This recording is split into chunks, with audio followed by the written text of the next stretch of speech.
Sonpreet, can you give me a few predictions about where you see the technological and media landscape in the next 3 to 5 years? Yeah, sure. So you've probably heard that software is eating the world.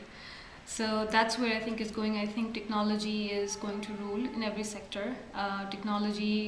Because of technology, there'll be a lot of innovation, a lot of changes that will happen. One area that we really saw came once upon a time and then kind of faded away and then is really coming back now is artificial intelligence.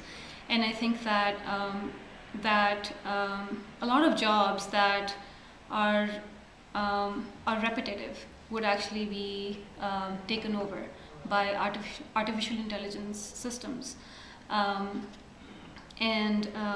They've like another company that I would like to mention is xi.ai, I think that's what it's called, and it's your personal assistant. What it does is it takes care of your emails and it does all the responding of the email, and it's an artificial intelligence system, so really it's a personal agent, right, assistant.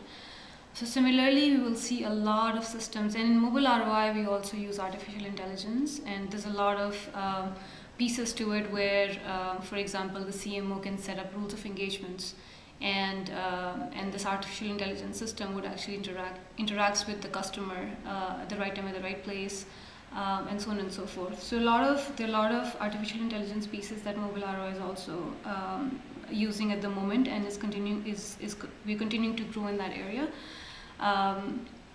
But I see that there would be a lot of repetitive jobs that would actually be programmed and become artificial intelligence agents. How is machine learning part of artificial intelligence? So machine learning is where these programs are actually written in a way that they learn from other programs, and as and when they learn more and more about repeating patterns and certain patterns, they actually create certain new AI elements to it. So that's how both of them are actually linked. My background in television leads me to believe that we can use machine learning as part of artificial intelligence to help us choose the right content and the most successful content for television. Can you talk about how that might work in the data realm? Yeah, sure. So as and when data is collected with the viewership of the programming that's happening, the likes and dislikes, the star rating and all that, all this information in a big data engine is actually collected.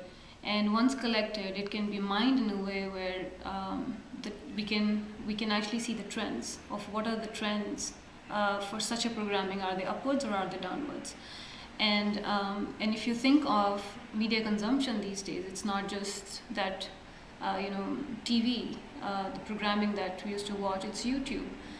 There's so many viewers that actually just watch programming on YouTube these days, and there's a lot of data collected around YouTube as well, or other video channeling